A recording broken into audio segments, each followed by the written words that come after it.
Welcome to another That's What They Said, a podcast where we question the questionable lyrics of your favorite songs. Sarina Morales and Scott Spinelli talking Everyday People by Sly and the Family. Scott, this was my recommendation. Yes, it's the Sly and the Family Stone, just to be clear. It changed when the band broke up. Oh no, I wasn't correcting you. I was just letting everyone know there's the last name is, it's like House of what was it? Well, wasn't it Sly and the Family, and then when they broke up, it was Sly and the Family Stone, to specifically say, no, we're just the Stone family now. There's no other family involved. I'll fully admit I'm ignorant of the origins of this band. In that, like, as I was reading about them today, I was like, oh wow, the sister's in it. Yeah. I just thought like the Family Stone. I thought it was a generic name. I didn't really think like it's, again, now that I'm saying it out loud, it's pretty stupid, but I didn't think of it like that's their last name, because Stone doesn't seem like a last name to me. You're right. But you're right. Sly Stone, great name, by the way. But yeah, it was Freddie Stone, Sly Stone, Rose Stone, the sister, and then Larry Graham, Cynthia Robinson, Jerry Martini, and Greg Rico. So I think the family was like, you know what? Let's just put them all family. Yes. But very funny. And look, it's a classic group, classic song. You've heard this song in car commercials. I added it driving in my car because I was like, oh, this is a great song to kind of cruise to.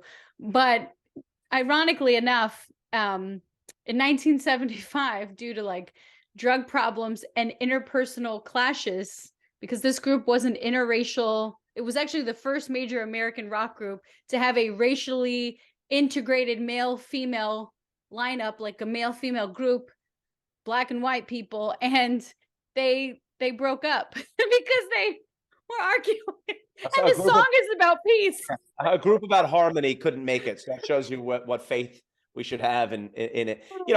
I guess the other thing too for me was that their last name wasn't Stone, right? It's what was it? Sylvester Stewart. Oh, see, I'm thinking everyone's name is Stone.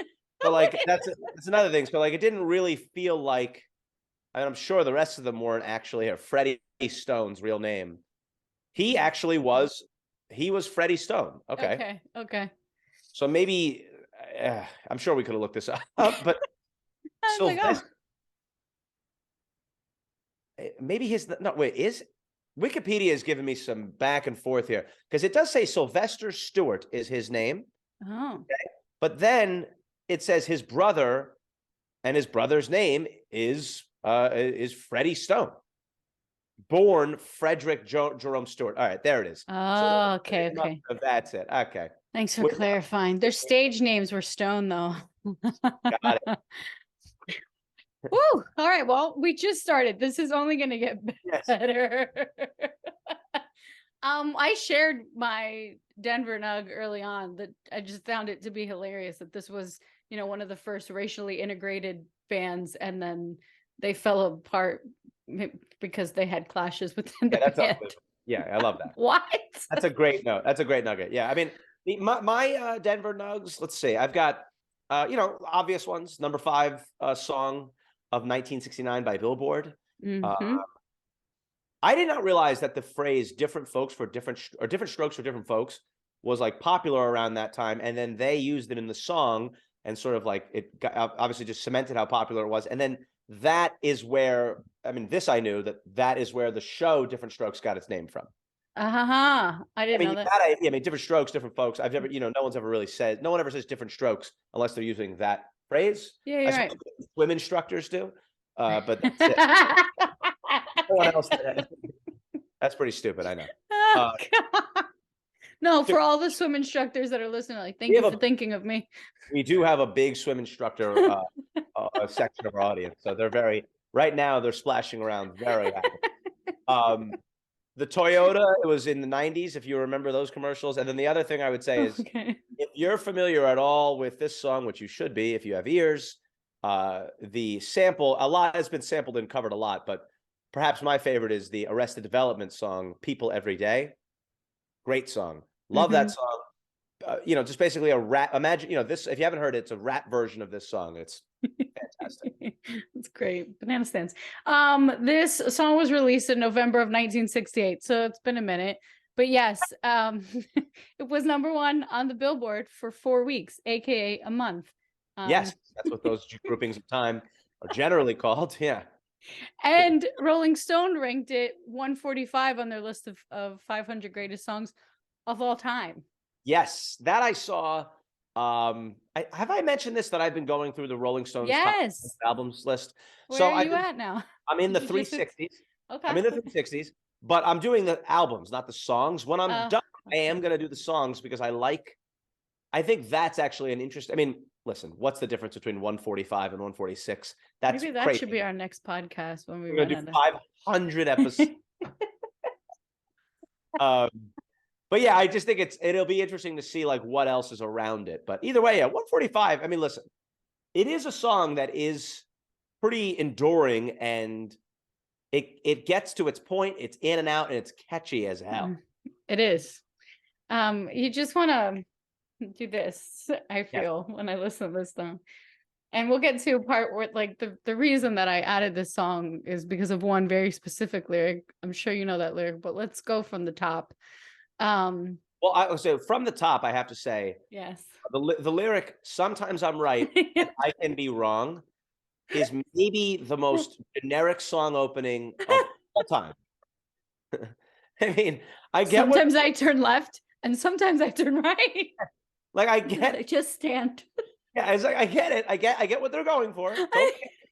Conceptually, I understand, but like that they wrote this lyric down. This isn't a free. You had time. Yeah. You had recording studio space. And the best they could kick it off with was, "Sometimes I'm right, but sometimes, I'm not. I'm wrong." So, See?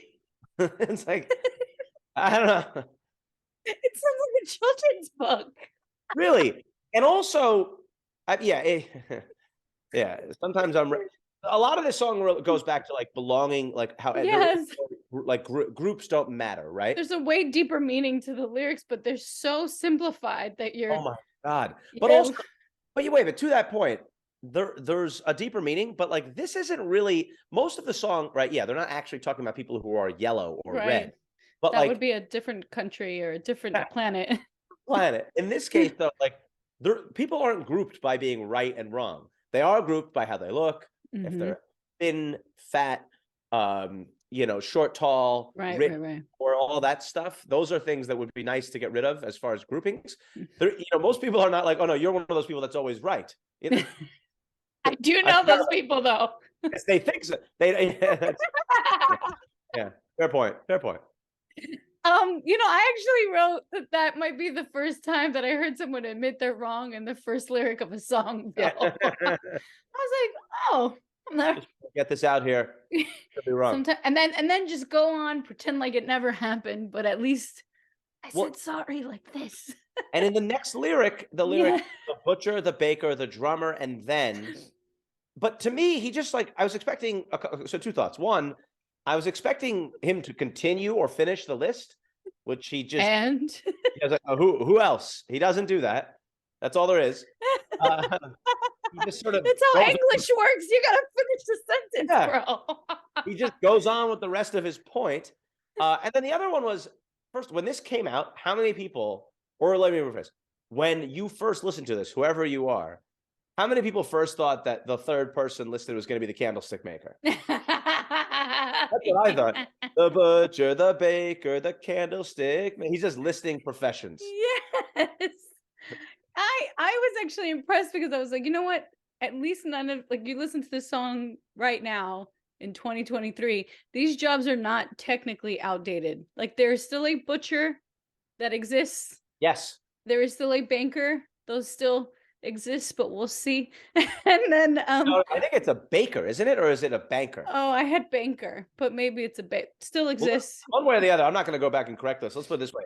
If it's banker, then that makes way more sense. If it's the baker, then my joke makes no sense whatsoever. The butcher, the banker, and of course, the candlestick maker. As the old nursery rhyme goes, butcher, banker, candlestick maker. I do remember a time because like when things were very limited, like jobs don't there are jobs that don't exist anymore.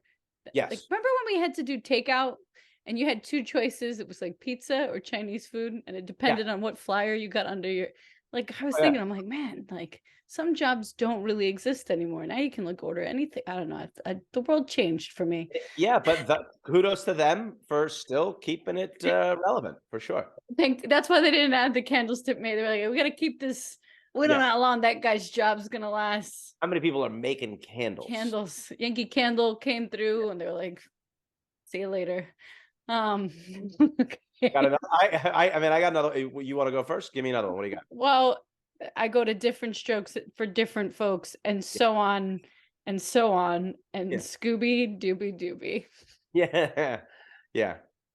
Scott.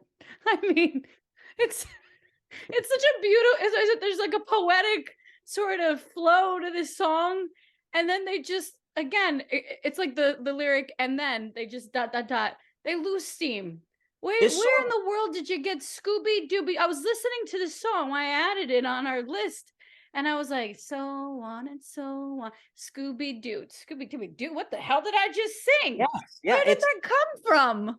This song almost feels like at the end of Sitting on the Dock of the Bay with Otis Redding. That song where they just start whistling at the end of it like a placeholder. I ran out. That's what this feels like. Yes, I ran out. It's like I just ran out of lyrics. Scooby Dooby Dooby Doo Da Day. Bada bing, bada boom, bitty boop. See you later. You had all these when you're talking about people coming together, getting along. Yeah. And then there's a cartoon that came out actually the year after, because I was like, please tell me that they didn't actually use this from Scooby-Doo. Everyday People was released in 1968. 1969 Scooby-Doo came out. So maybe this song influenced Scooby-Doo, but Oh wow, not the that's a good reverse. nugget. I mean, that's a good one. Yeah. Yeah. Didn't know that. Yeah. I Scooby Dooby. I was thinking of the line where she goes, "There is a blue one," which made me just think of, you want to talk about influencing, just the idea that like Eiffel 64 or 67, that's that's their influence. I mean, I know there were multiple examples of like that's I guess that's my last lyric thing, this next, which is that, so they do talk about like, it's basically don't judge people because they're heavy, because they're skinny, Yeah. because they're rich, because they're poor, whatever. But in the Color of your third skin, verse, right. exactly. But in the third verse, they kind of just run out of energy because they just say like yellow, black, red, and white. It's like you could like there's so many ways that people are discriminated against. You couldn't come up with, you already did in the second verse, if I'm not mistaken, they did the color thing to Yes. signify like different races. These were very specific to associated with people Yes. of racial But like, why ethnicities. they already did the racial thing? Why didn't they do something different? Like, right. They could have done anything. Like they could truly. It's not as if two verses is all you need to encompass all the people that are, treated like garbage. We got the message. The first verse, you didn't have to repeat. Like, give us something else. Another lesson would have been nice, or just finish with Scooby Dooby Dooby. Exactly, and then that's why I'm saying that based off your thing with that it just kind of just feels like, what the, like just come on, whatever. Yeah, and it was a #1 song on the billboards. One of the biggest songs of their career.